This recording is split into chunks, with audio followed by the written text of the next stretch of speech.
صرف ہر چیز کا وہ پانی بنا کے نالی کے ذریعے اندر پہنچانا نہیں. مولوی بناؤ وہ اپنا دین بھی بچائے گا اور دنیا تو ویسے اس کے قدموں میں ڈھیر لگی ہوگی اور دین بچا لے گا اپنا. اور دنیا دار دنیا کے پیچھے بھوکا بھی مرے گا, حاصل بھی نہیں ہوگی, اور دین تو گیا ہی گیا. مرنے کے بعد یہ بالکل خالی ہے. اس لیے بچوں کو دیندار بناؤ.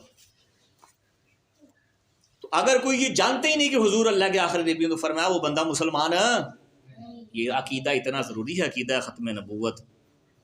پھر امام حنیفہ رحمۃ اللہ علیہ نے فرمایا جو شخص نبوت کے جھوٹے دعوے دار سے نبوت کی کوئی علامت مانگے, نشانی, مثلا ایک بندہ کہتا ہے جی میں نبی ہوں, دوسرا کہتا ہے تیرے کو کی ثبوت ہے, تیرے کو ثبوت وحال, کوئی نشانی وحال, تو فرمایا نشانی مانگنے والا کافر ہو جائے گا. جس نے دعویٰ کیا نبوت کا وہ تو کافر ہے ہی ہے, جو اس سے ثبوت مانگ رہا ہے وہ بھی کافر ہو جائے گا. آپ بتائیں وہ کافر کیوں ہو رہا ہے؟ اس کو حضور کے آخری نبی ہونے میں شک پیدا ہو چکا, تبھی تو اسے دلیل مانگتا ہے. ایک میں کھڑا ہو, آپ کھڑے ہو جائیں. آپ کے ابو کا کیا نام ہے؟ آپ بیٹھ جائیں. آپ کے ابو کا کیا نام ہے؟ اقبال. اگر میں کہوں کہ اقبال آپ کا ابو نہیں, میں آپ کا ابو, آپ مجھ سے پوچھیں کوئی ثبوت دیو, کیوں ثبوت مانگنا بنتا ہے اس کو؟ کسی کا باپ ہے یا دنیا سے چلا گیا, کوئی اور اسے کہے جی میں تیرا باپ ہوں, وہ آگے سے کہے نہیں تو میرا پیو نہیں ہوتا, میں تیرا پیو ہوں. اچھا کوئی ثبوت دے, کیوں جی؟ یقینی بات میں ثبوت مانگا جاتا ہے. اس کو پتا ہے میرا باپ فلاں ہے اور میرا باپ ہے ہی نہیں, ثبوت کیوں مانگوں میں؟ اگر ثبوت مانگتا ہوں تو پھر میرے باپ کے باپ ہونے میں شک ہے مجھے, یا مجھے پتہ ہی نہیں میں کس کی اولاد ہوں, پھر یہ ثبوت مانگ رہا ہوں میں. تو ایسے ہی ہمیں تو یقین ہے حضور ہمارے آخری نبی ہیں, اگر پھر بھی میں کسی اور سے دلیل مانگتا ہوں تو پھر کیا فرمایا وہ حنیفہ نے, پھر تو مسلمان نہیں ہے, پھر تو کون ہے؟ کافر ہے. جیسے دوسرے باپ سے ثبوت مانگے تو پھر وہ حلالی نہیں بلکہ حرامی شمار ہوتا ہے. ایسے ہی جو نبی کو آخری نبی مان کے کسی اور کا پتہ چلا وہ نبوت کا دعویٰ کرتا ہے اور اسے ثبوت مانگتا پھرتا ہے, کیا تجھے شک ہے حضور کے آخری ہونے میں؟ اسے ثبوت مانگتا پھرتا ہے. اس لیے فرمایا یہ ثبوت مانگنے والا کافر ہو جائے. یہ فتویٰ. تو آپ بتاؤ کتنا اہم عقیدہ ہے یہ حضور آخری نبی. تو ہم آج تقریباً آج ہی سیکھ رہے ہیں. اس لیے خدا را اپنی باقی مساجد میں بھی, اپنے اسکولوں کالج میں, بیٹھکوں میں, یا اپنے شعبے میں ڈاکٹروں میں یہ کروا دے کورس. 1.5 گھنٹہ نہ صحیح کہیں بیٹھک میں جمع ہو جائیں, 1 گھنٹے کا کروا دیں, ماسٹروں میں کروا دیں, ذمہ داروں میں کروا دیں. تاجر حضرات جتنے تاجر ہیں ایک دن اکٹھے ہو جائیں, فلاں بڑی دکان میں آج سارے تاجر آ جائیں, جتنے دکاندار ہیں, یا ختم نبوت کورس ہوگا, آدھے گھنٹے میں ہو جائے گا انشاءاللہ. پتہ تو چلے ان کو موٹی موٹی بات کا. ہم مرزے کی بات ہی نہیں کرتے, چلو وہ تو علیحدہ موضوع ہے, اپنا عقیدہ تو ہم سیکھیں. پھر جب دوسرا موقع ملے گا پھر مرزے کی بات ہو جائے گی. مرزے کے عقائد کیا کیا ہیں, اس نے ہمارے نبی کی کیا کیا گستاخیاں کی ہیں, ان کا حکم کیا ہے, وہ پھر علیحدہ ہو جائے گا. ہو سکتا ہے